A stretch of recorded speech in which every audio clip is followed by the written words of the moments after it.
Yan yung matatag na kapilya na kahit nagyulanda hindi man lang na-damage yan, napakatibay.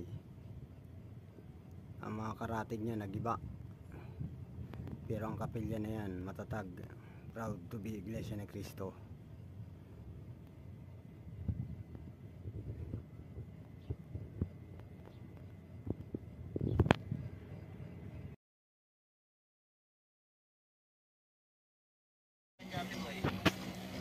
Okay, what's up?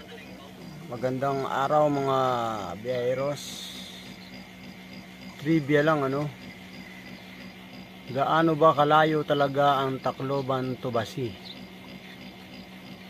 Kasi inaabot kami ng 4 na oras bago makarating sa Basi Port galing Tacloban Port.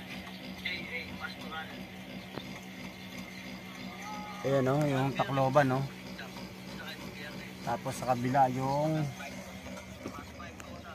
Basi Port. Nasa gitna lang kami ng dagat.